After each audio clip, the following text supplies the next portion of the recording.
रस्त्यात उतरलं. एक ऐतिहासिक विजय पक्षानं प्राप्त केलेला. तो म्हणणं अगदी खरं आहे. क्षमाप्रकाश मुखर्जी यांनी भारतीय जनता पक्षाची स्थापना केली होती.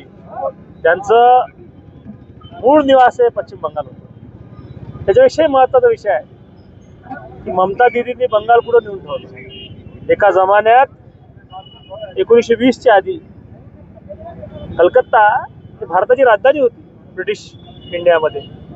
दिल्लीमध्ये शिफ्ट झाली असेल, परंतु फार मोठं उद्योग आणि व्यापाराचं केंद्र कलकत्ता होतं. आज कलकत्त्यात लोक पळून झाले. हजारो लोकांनी प्राण दिले होते जेव्हा तत्कालीन ब्रिटिशनं अशाच जातीच्या भरोशावर पश्चिम बंगाल आणि पूर्व बंगालची फाळणी केली. ग्रेट पार्टिशन ऑफ बेंगॉल ज्याला आपण म्हणतो, तेव्हा टाकल्या गेली. हिंदू आणि मुस्लिम मधले पार्टिशन करायचे. त्याला विरोध हा तत्कालीन आमच्या लोकांनी केला होता, सर्व लोकांनी केला होता. ब्रिटिशांनी ऐकलं नाही. त्याला खतपाणी घालायचं काम ममता दीदी करत होत्या.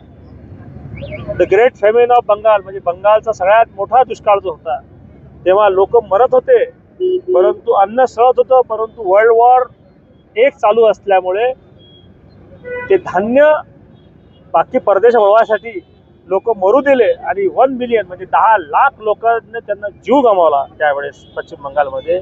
इतका इतिहास असणारा, देशाला अनेक सुवर्ण अक्षरांनी लिहिल्यासारखं प्रेरणादायक गीत देणारा हा बंगाल प्रदेश आज भारतीय जनता पक्षाने जिंकलेला आहे.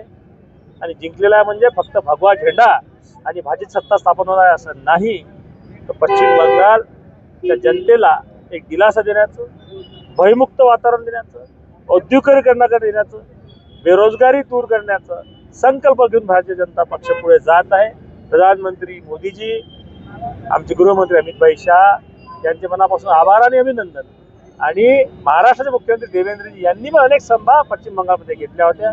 त्यामुळे हा जो उत्साह आहे कार्यकर्त्यांचा, प्रत्येक भारतीयाला आज